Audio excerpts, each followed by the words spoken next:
Hey YouTube, welcome back to another video today, and as you can tell by the title of this video today, we're going to be talking about 5 things that you can do with $1,000. Before we get this video started today, I do ask that you press that like button down below, the subscribe button, and the little bell so that you can be notified that every time that I make a new video. So with quarantine going on right now, everybody's thinking how can they be smarter with their money, and people are being a lot more conscious as to what they do with their finances. So in this video, I'm going to be giving 5 things that you can do that could change your life forever. With that being said, let's get this video started. Okay, so the first recommendation that I'm gonna have is that you open up a high yield savings account.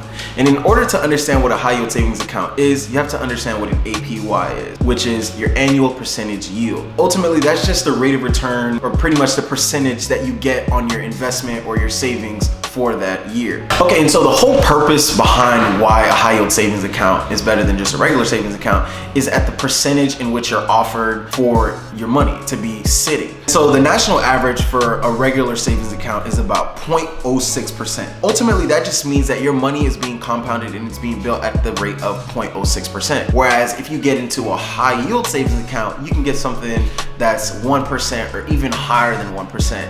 in which your money will build. So for my recommendation for this high yield savings account is Marcus. Marcus is a company that's ran by Goldman Sachs, and it allows you to open up the high yield savings accounts, and it allows you to have the rate right now currently at 1.05%, which compared to the national average is much higher because the national average is 0.06%. Marcus is extremely user-friendly, super easy to use, super easy to understand, and there's no local branches, so you won't get that temptation to want to take that money out. So when you put that money in there, you're more likely to let it just sit in there and let it build, and you can continuously add money to it. Another thing that I like about Marcus is the fact that there is no minimum balance to get started. A lot of other different savings accounts, they ask that you have at least 500, at least 10,000, whereas Marcus, they don't ask for anything. They just ask that you just put money into the account. So as you can see by this example, I put up the 2 different initial deposits of $1,000, with one of them at 1.05 APY and the other one at the national average is 0.06 APY.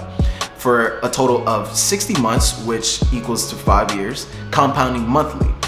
And if you made no deposits, your ending balance at the end of 5 years would be $1,053.88 with the Marcus account, and for the national average account, you would have made $1,003. And I know that this may not seem like much, and you're probably thinking, why would I put $1,000 into something for 5 years and only make $53? But you have to keep in mind that you're going to be most likely adding money into your savings account. So you're going to make a little bit more than this. For instance, I showed an example of, let's say if you had $1 million into one versus the national average. So if you had $1 million in your Marcus savings account and the APY stayed at 1.05% for 5 years, compounding monthly, then you would make a total of $1,053,878.37.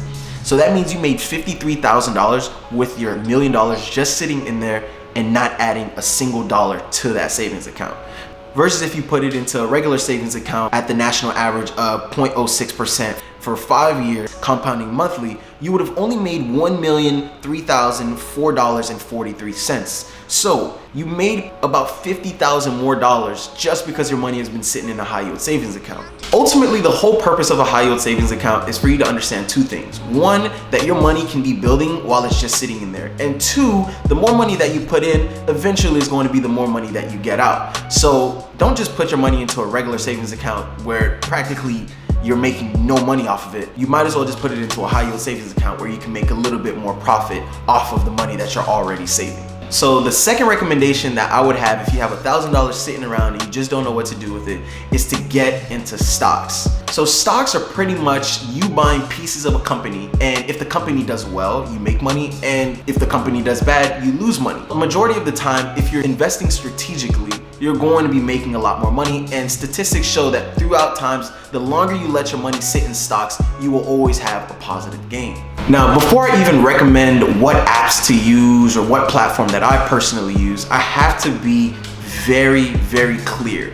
When it comes to investing with stocks, you want to do your research. You really want to look into how do stocks work, how to go about them, and what you should be investing your money into. Stocks can be a relatively easy way to make money, but at the same time, you could lose a lot of money if you aren't being strategic in how you invest and if you aren't doing your research into what you invest into. But ultimately, like most investments, yes, stocks can be risky, but scared money don't make no money. So if you aren't willing to put your money into something, then you're most likely not going to make more money in the long run. The app that I personally would recommend would be Robinhood. Robinhood is a free app that you can download pretty much with any app store, and it's extremely user-friendly. The app has a lot of different features, such as allowing you to buy different portions of a company. So for instance, if you can't buy the entire $2,000 share worth of a company, Robinhood would allow you to buy a certain percentage of that stock. So like you could own like 10% of a share versus you having to buy the entire share. You can really see different things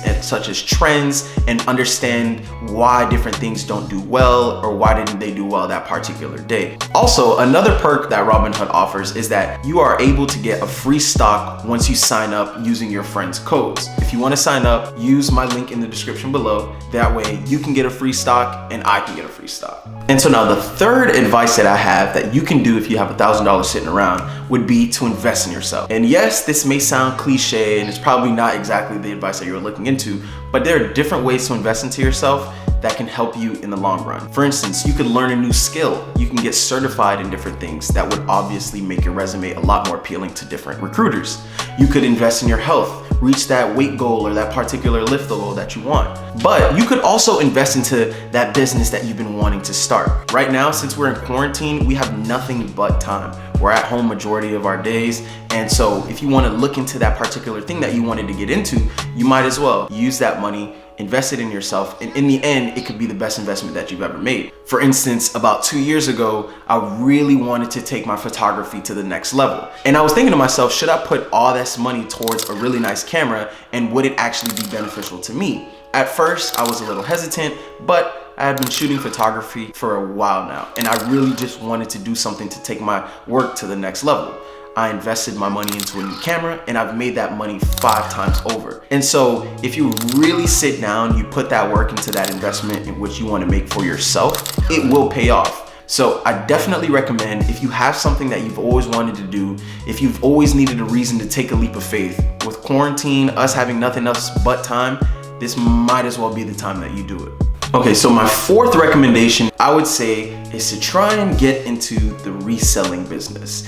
And by this is definitely a smaller investment if you don't feel like taking this on as like your full-time job, of course. But this is something that can make you a little bit of money doing things like purchasing clothes, action figures, sneakers, and all sorts of different things. So pretty much how this works, it's a bunch of different clothing brands, different companies, all have certain products, and certain products have a lot more hype than others. And so if you have the opportunity, or if you just are granted access to purchase something, you might want to purchase it because in the long run, the value just continuously rises. So ultimately, the whole purpose of this is just understanding that clothes, different shoes, exclusive items are always going to be extremely popular. And through times, these things are going to be known as rare, or they're going to be known as an item that maybe you've only released one time. So you want to kind of like look into things such as fashion, sneakers, action figures, all these sorts of things, and try to get an understanding as to what usually works and what doesn't work. And through time, you can get really good at it to the point where you already have an idea as to what's going to do well versus what's not going to do well. And so the last and final recommendation that I have, if you have that $1,000 sitting around, is to pay off your credit card debt and to pay off your student loans. Now, obviously, I understand that you may not be able to pay it all off right now, but you need to kind of think of some sort of strategic way as to how you're going to pay it off as fast as possible so that you don't spend majority of your money paying off the interest in which you owe. You really want to understand the idea that you can't have money saving up if you owe people money. So if you owe someone money, then technically the money that you're saving isn't really savings. So you really want to try to pay that off as fast as you possibly can so that you can start getting to these financial goals that you want to achieve. So that brings me to the end of this video. I really hope that you guys enjoyed this video and that maybe you found one thing useful for you in this video. I'm going to ask that you leave a comment, press that like button, press the subscribe button, and also press the little bell so that you can be notified every time that I make a video. If you guys would like more videos like this, please let me know. I'd be more than happy to do them. With that being said, until the next one, peace.